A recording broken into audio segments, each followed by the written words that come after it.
I am joined by Jonathan Randolph. He has just come back from winning in a sudden death playoff. He is the low medalist and the current champion of the 2010 Schenkel Easy Go. Congratulations, Jonathan.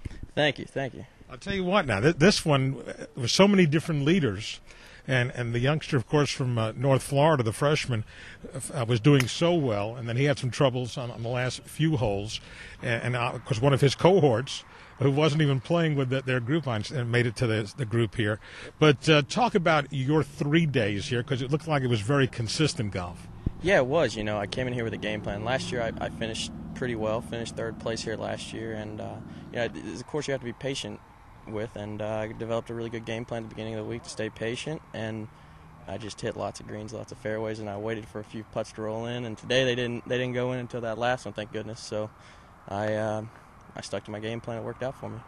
And again, the course changed a little bit, I think, each day. And certainly today we had the cooler temperatures, and I know as you were finishing, the wind might have been a little bit of a factor. Yes, sir, it was definitely really wet here at the start of the week. We had to play the ball up in the fairways because there's mud on your ball on almost every hole.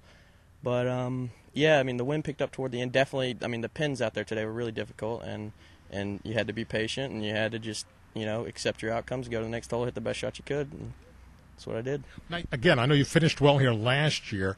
Now that when you play a course, when you've played it before, when you leave here a lot of times, when like another course that you're going to play later on, do you make a lot of notes yourself, and do you try to remember, obviously? Because I know the pin placements are always going to be a little different. Absolutely, yeah. Coach Ross is really good about helping us find the pins at the beginning of the week when we play a practice round, and we all stand as a team and look and say, here's where we want to hit it. We don't want to hit it here, and just, everybody develops a good game plan, and definitely helps if you've been here before. Yeah. It's nice. And I would think you're very familiar with the teams this year, 9 from the SEC, who you'll get to see the whole SEC, I'm sure, down the road here in a few weeks.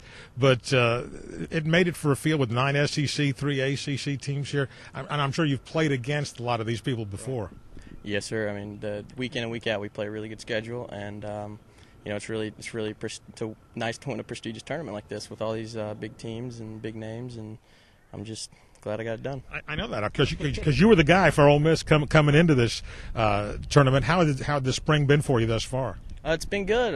Won the first tournament of the year, and as a team we've developed a lot. We started out slow in the fall, and we said we want to get in the top 25, and we won a tournament a couple weeks back, and finished second earlier this week at a tournament, and hopped on a plane, came over here. We were in contention, and everybody's ball's rolling. We're ready to go. What's up next for Ole Miss? I know this is a busy part for everybody. Right. We're hosting a tournament in Madison, Mississippi in about 2 weeks.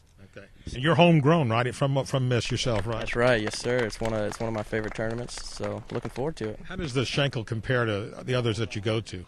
The Schenkel's really, really cool because the FIMUs host it, and it's really nice to have people that'll take you out to eat, and get to meet people from. It doesn't hurt that they're cute, but they it's a really, really unique tournament. Golf course is great. Everybody treats us really good here, so it's on the upper echelon of the tournaments. The crowd wasn't as big as it was maybe last year on a Sunday because of the weather today, but you don't have a lot of college tournaments that you actually have a lot of fans come out and watch you. Right. Yeah, it's really great to see a community come together and support a tournament like this, and having the fans out there. We've had some people come out, even though I know most of them are Georgia Southern fans. A few Ole Miss stragglers came out and said, "Hey." You got supporters. They've seen. That's right. It's really, really unique. It's nice. Well, you get your name now in the book, and I know you've looked at the history here of who's won this thing before, and there's some pretty big names that have played this course over the years that have gone on to some very nice professional careers. We want to congratulate you on really an outstanding 3 days here and being our low medalist. Well, thank you very much. I'm glad to do it. I know, that's it. Hold that up, but let everybody see that trophy, okay? He is the low medalist. That's Jonathan Randolph from Ole Miss. We're back with more upon further review in just a moment.